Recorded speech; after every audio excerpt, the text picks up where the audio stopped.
certainement déjà assisté ensemble à des conférences, des ateliers, mais le fait de travailler ensemble vraiment pendant 2 jours, ça c'est peut-être plus nouveau.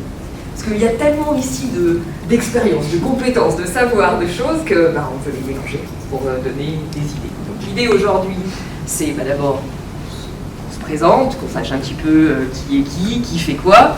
Ensuite, de voir effectivement quelles sont toutes les compétences qui sont dans cette salle.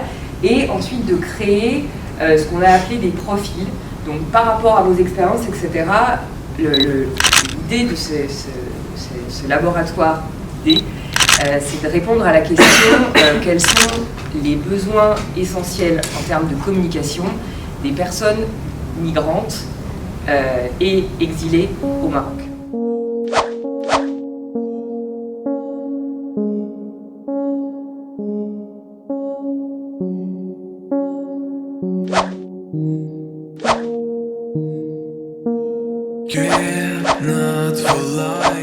Nous qui avons combattu, les leaders associatifs qui ont combattu sous le soleil, sous la pluie, pour sortir réclamer nos droits, et jusqu'à, je pense, cet appel a été entendu par Sa Majesté, et Sa Majesté a accepté vraiment de nous régulariser. Atteindre presque toute la nationalité au Maroc.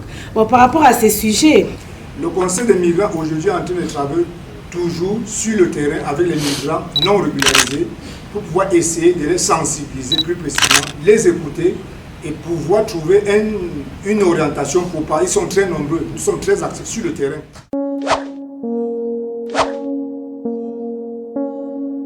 Vanessa vient du Philippines. Elle habite à Casablanca et elle est mère célibataire de 3 enfants. Au jour d'aujourd'hui, elle habite au Maroc, mais elle est venue seule. Ses enfants sont restés aux Philippines. La problématique des Syriens au Maroc, même si ils n'ont, sur le papier, officiellement, ils ne craignent pas le retour forcé comme certains d'autres réfugiés qui sont parfois subsahariens, mais ils n'ont pas de carte séjour. La majorité n'ont pas de carte séjour, sauf pendant les 2 vagues de régularisation où ils ont été régularisés, pas sur la base qu'ils étaient réfugiés, mais en tant que migrants. Elle est croyante, elle est chrétienne, elle est brave, déterminée et obstinée pour arriver et pour réaliser son rêve.